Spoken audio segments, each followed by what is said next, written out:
Tottenham spent over £120 million on Kudus and Simons, but their most important player, a 30-year-old on loan. Miscued, and the acrobatic effort is absolute genius from Joao Palhinha. João Palhinha isn't just breaking up play, he's Spurs' top scorer, their midfield anchor, and outperforming £100 million midfielders across the Premier League. So how did a man once written off in Portugal become the bargain of the century, and maybe the signing that finally changes Tottenham's future? Tottenham's summer was about making a statement. After years of near misses and rebuilding phases, the club finally opened the wallet. More than £120 million splashed on just two players, Mohamed Kudus and Joao Simons. Another £35 million on Mathys Tel, a loan for Randall Kolo Muani. Big, flashy attacking signings meant to supercharge Spurs into a new era. On paper, this was a transfer window built for excitement, goals, creativity, star power. But hiding in the middle of it all was a move that barely made headlines. A season-long loan for a 30-year-old midfielder from Bayern Munich. No glamour, no hype, just João Palhinha. And yet, within weeks, it's that quiet loan deal that has been holding Tottenham's season together. And the shot finds the back of the net. Superb goal. Palhinha.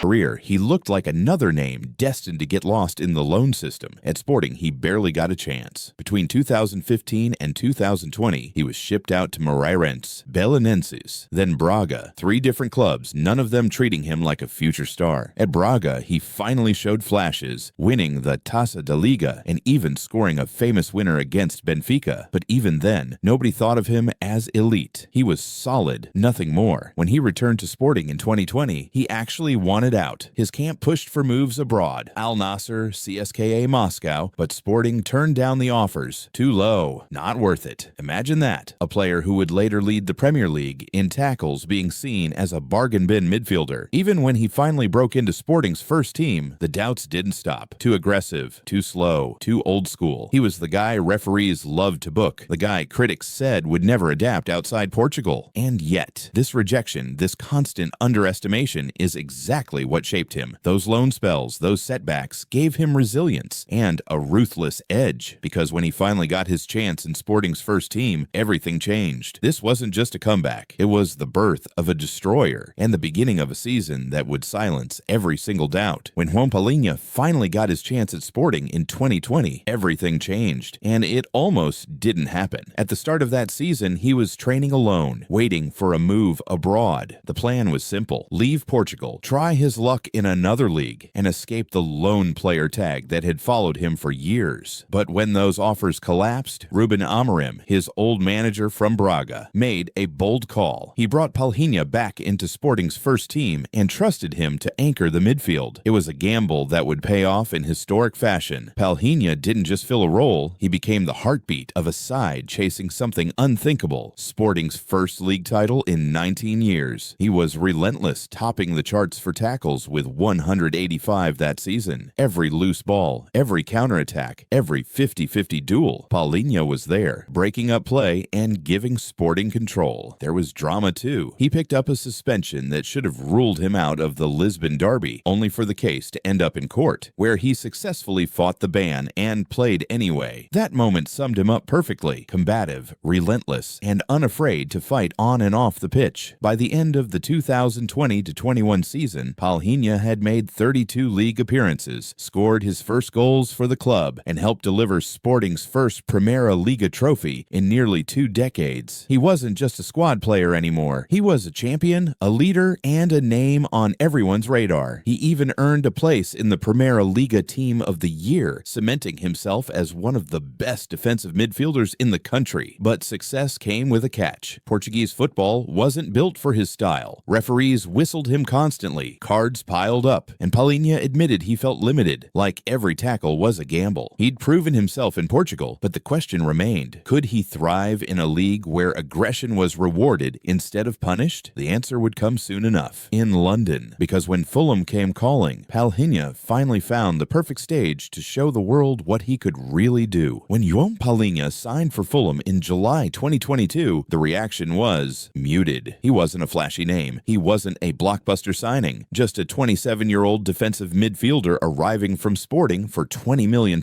Hardly the type of transfer that gets fans buzzing. But within weeks, it was clear this was a game changer. On his Premier League debut, Palhinha went toe-to-toe with Liverpool and didn't blink. He played the full 90 minutes in a 2-2 draw, snapping into tackles, breaking up attacks, and showing a calmness on the ball that screamed, "I belong here." Just 2 weeks later, he scored his first Premier League goal, a towering header in a 3-2 win over Brentford. From that moment, Fulham fans knew they had something special. What followed was one of the most dominant defensive midfield seasons in recent memory. Palhinha led the entire Premier League in tackles, 147 in total, comfortably ahead of Declan Rice, Rodri, and Casemiro. He wasn't just winning the ball, he was winning games. Time and time again, Fulham's survival hopes were kept alive by their Portuguese warrior in midfield. By the end of the season, he was named Fulham's Player of the Year with a staggering 68% of the fan vote. For context, the runner-up, goalkeeper Bernd Leno, had just 17%. That tells you everything about Palhinha's impact. And it wasn't just Fulham fans who noticed. Bayern Munich came calling in the summer of 2023 with a $65 million pact. But at the last moment, the deal collapsed. Fulham couldn't find a replacement. Palhinha had to stay put. Most players would sulk after seeing a dream move vanish overnight. Not Palhinha. He signed a new contract, doubled down, and once again topped the Premier League for tackles in his second season. 154 this time. Week after week, he proved he wasn't just good enough for Fulham. He was good enough for anyone. And eventually, Bayern came back for him. But what looked like a fairy tale move to Germany quickly turned into another test of resilience. By the summer of 2024, Bayern Munich finally got their man. After the chaos of the collapsed move the year before, they came back with 51 million euros up front plus add-ons. A deal that could reach 56 million euros. For Fulham, it was a record sale. For Palhinha, it was the ultimate reward. A place at one of football's biggest institutions. But sometimes the dream isn't what it seems. Bayern's midfield was stacked. Joshua Kimmich, Leon Goretzka, Konrad Leimer, and rising star Aleksandar Pavlovic. Palhinha wasn't arriving to fill a gap. He was arriving to fight for scraps. And then came the injuries. Minor physical problems kept him in and out of the 4-0 DFB Pokal win, but minutes were hard to come by. Unlike at Fulham, Wershen, he had flashes of his old dominance, crunching tackles, commanding presence, but he was rarely the first name on the team sheet. Still, Bayern rolled on. They secured yet another Bundesliga title, but for Palhinha, it didn't feel like his triumph. He was more of a passenger than a driver. The man who had led the Premier League in tackles for 2 seasons running was suddenly fighting for relevance, and Bayern fans noticed. Some questioned the logic of spending nearly 60 million euros on a 29-year-old ball winner who wasn't guaranteed a spot. Others pointed out that his style, aggressive, combative, destructive, didn't fit neatly into Bayern's high possession fluid system. Palhinha wasn't struggling because he lacked quality. He was struggling because he was in the wrong environment. By the summer of 2025, Bayern were open to letting him leave on loan, and that's when Tottenham saw their chance. A club that had already spent heavily on young, exciting attackers, Joao Simons, Kudus, Tell, and the loan of Randall Kolo Muani, needed balance. They needed bite. They needed leadership. And suddenly, Palhinha was on a plane to London. But nobody, not even Spurs fans, expected what came next. A 30-year-old loan signing transforming into the most important player in North London. When Tottenham announced João Palhinha on loan in August 2025, the reaction was mixed. Spurs had just splashed nearly £120 million on Kudus and Simons, plus big investments in Mathis Tell and Randall Kolo Muani. Those were the exciting, shiny signings. Palhinha, he was seen as depth, insurance, a veteran stopgap in a young, ambitious squad. But within weeks, it became obvious. He wasn't a stopgap. He was the heartbeat. I'm going to go straight to my underappreciated performer of the week. I'm going to bang it out there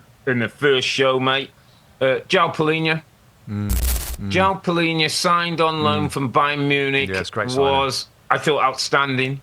It's a great signing, For Rob. what they need, Rob. The tackles covering ground, dictating the tempo. Tottenham didn't win that night, but fans saw glimpses of exactly what they'd been missing. A ruthless, fearless presence at the base of midfield. He stole the show. A thumping goal to open the scoring. 4 successful tackles, the most in the match, and the Man of the Match award. He set the tone again, attempting 6 tackles as Spurs cruised to a 3-0 win. Against Brighton when the game looked lost, Palhinha, Spurs trailing. Pape Matar Sarr holds it up, lays it off, and Palhinha bends a stunning strike into the far corner to rescue a point. Against Doncaster Rovers in the EFL Cup, deputizing at center back of all positions, Palhinha scored a bicycle kick. Palhinha was Spurs' top scorer with 3 goals. 3 goals from a defensive midfielder. Meanwhile, he was also their tackling machine, covering ground, shielding the defense, and allowing flair players like Simons and Kudus to thrive further forward. It was a transformation nobody predicted. A 30-year-old loanee, written off in Portugal, overlooked at Bayern, was now the spine of Thomas Frank's new-look Tottenham. The signings worth £200 million